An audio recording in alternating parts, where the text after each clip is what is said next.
Mga kabida, isang magandang oras sa lahat at welcome po sa aking channel. Ito, magandang pag-usapan po, ano. Pero tanong lang po, ano, hindi ho ba kayo nagtataka, mga kabida, kung bakit ito hong mga mambabatas po natin, atat na atat po, dito ho sa impeachment trial ni Vice President Sara Duterte? Ang ibig ko pong sabihin, ang tinukoy ko po dito ay ito pong mga congressmen. Alright? Diyan ho sa House of Representatives. Kaya nga dahil ho dito nagbangayan na po itong mga senador at saka itong mga kongresista Kasi gusto ho ng mga mambabatas po natin sa lower house na apurahin po itong mga senador. Oy, balik na po kayo. Huwag kayong mag-break dyan. Balik na po kayo. Kailangan ho ninyong gampanan yung inyong constitutional duty. Dahil may trial po itong si Vice President Sara Duterte. Parang ganun Pero nagmatigas po itong kanila hong Senate President na si Chis Escudero, ano po. Diba? Ang sabi po ng Senate President, mag-antay kayo. Kayo yung dahilan kung bakit na-delay yung trial, itong impeachment po. Kasi inupuan daw nila ng 2 buwan, sabi po ni Senator Chis.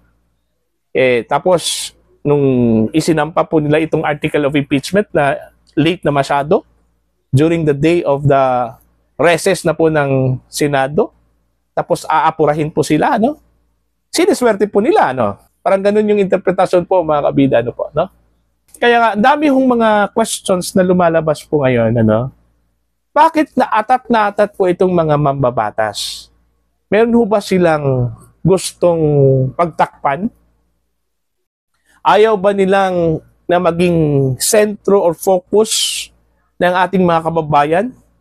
Yung mga issues na naging controversial po sa kasalukuyang administrasyon, no? Ay gusto ho nilang maging sentro po itong impeachment trial. Yun po ba yung dahilan, ano? Eto, may i-share ko ako sa inyo, mga kabida, ano po. Kasi ang tingin ko po dito parang may connection po ito, ano? Ito pong post po ni Mr. John Phil. Okay, isa sa mga sinusunod kong vlogger po, mga kabida. Vlogger as in B, not V. Okay? Sa Facebook. Alright? Meron kasi siyang Facebook page. Ano po? Ito. Maganda po ito, ano? At pwede ho nating i-connect dito ho sa pagmamadali po ng mga kongresista po natin dyan ho sa House of Representatives. Yung kanya hong article, ang title po dito, mga kabida, is Supreme Showdown, 6 high-stakes cases that could cripple the Marcos Jr. administration. Meron pong 6 na high-stake cases na nakabinbin ngayon dyan ho sa Korte Suprema na posible daw makripol ito hong administrasyong Marcos. Okay? Ano-ano po itong 6 cases, high-stake cases, mga kabida? Eto, babasahin ko po. Una, ito hong PhilHealth Fund transfer. Alright? Alam naman po natin, naging hot issue po itong PhilHealth Fund transfer. Dami hong pumuna ho dito, mga kabida, kasi nilabag po daw ng Administrasyong Marcos itong isang provision po ng ating saligang batas, ano? Okay? Yung legal issues po nila dito is, una, violation of Article 6, Section 25, Paragraph 5 of the 1987 Constitution, prohibition on fund transfer without legislative authorization. Ayan. Pangalawa po, possible technical malversation under the revised penal code. Okay? If funds were misused outside their intended purposes. And then the other one, Republic Act 11-223, otherwise known as Universal Healthcare Act, if the transfer undermines the integrity of the PhilHealth's mandate, this could be ultra vires. Yan po. Now, ang tanong po dito, why the admin is likely to lose? Okay? Ang pinag-usapan po natin dito yung reasons kung bakit posibleng makripol ito hong Marcos admin. Ito yung tanong. Why the admin that means the Marcos admin is likely to lose. Unang-una po, ito, yung kanyang paliwanag. The Supreme Court PH has a strong precedent against unauthorized fund transfer. Araulio versus Aquino, where DAP was declared unconstitutional. Ayun. So yun yung pagbabatayan po ng Korte Suprema. Ano po, na? Pangalawa po, good faith defense is weak since fund o public funds require strict adherence to constitutional spending rules. Okay? Now, yun yung first issue. PhilHealth Fund Transfer. So medyo kung titingnan natin yung oral argument po mga kabida for the past two oral argument, okay? Medyo tagilid, okay? Nahihirapan ito hong gobyerno dito ho sa mga tanong po ng mga maestrado po natin sa Korte Suprema. Okay? Now, pangalawang issue o kaso, ito hong national budget scandal. Okay? Kung saan po, ngayong April 1 hanggang 3, yung kanila hong marathon oral argument dyan ho sa Korte Suprema. Legal issues. Ito. GAA violations. If the budget was realigned without congressional approval, this violates the power of the purse under the Article 6, Section 29 of the Constitution. Alright? Ito pa po, separation of powers. Any attempt by the executive to bypass Congress in the budget allocation is unconstitutional. And then, possible plunder.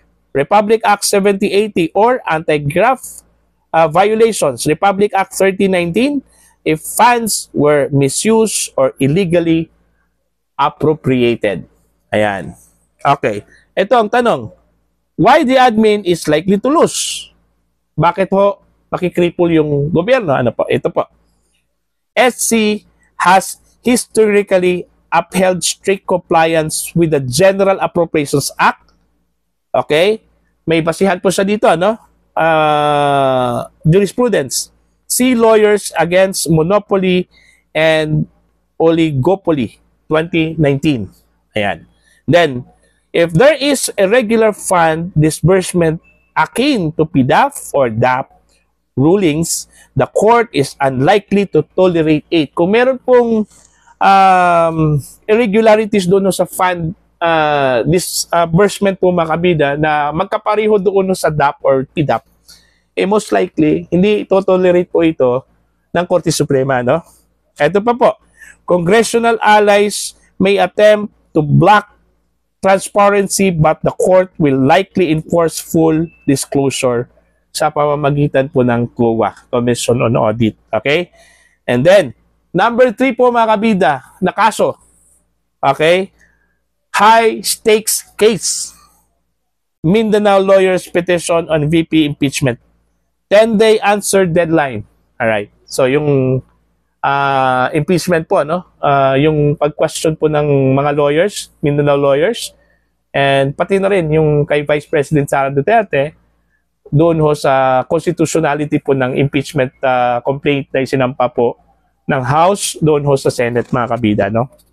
Okay? And then, ito pong number 4. Okay? Number 4 po, mga kabida. Noisy 37, ito pong mga vloggers, no? Social media critics, vloggers and bloggers versus House Tricom, 15-day answer deadline. Okay.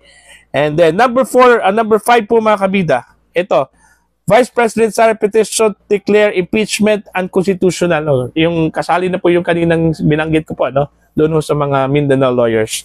And then finally, number 6 po mga kabida, ito hong Dr. Lichon petition on the PhilHealth Fund transfer, okay, awaiting SC action. So, ito po, 6 high-stakes cases that could cripple the Marcos Jr. administration. So, ito kaya yung mga rason kung bakit pilit po ng mga mambabatas po natin sa lower house na umpisahan na kaagad ito pong impeachment trial laban po kay Vice President Sara Duterte. Kasi kung mangyayari yan, ang focus po ng publiko, ng mga Pilipino, doon ho sa impeachment. hindi doon ho sa oral argument. Kasi mas malaki po itong impeachment di ba? So, possibly, baka ito po yung grand design, mga kabida, para ho yung publiko po ay hindi mag-focus doon ho sa mga cases na nakabinbin po ngayon dyan ho sa Korte Suprema. At sa halip, dito po sa Senado, no, kung saan po ay gaganipin po itong impeachment trial. Mantakid po ninyo mga kabida, yung impeachment trial po ni Vice President ay posibleng aabot po ito sa Oktubre. Yun po yung timeline po binigay po ni Senate President Jesus Escudero po mga kabida. So by October, meron na pong possibly decision itong impeachment court. So mahaba-haba yung panahon. Ay baka makalimutan na po natin yung mga kaso dyan ho sa Korte Suprema. Po? So, for your comment and for your opinion, you can comment down mga kabida. Please subscribe sa mga hindi pa po subscriber. Just click the subscribe button, click the notification bell, click all para updated po kayo sa aking mga uploads. Maraming salamat po sa inyong lahat. Thank you very much. God bless.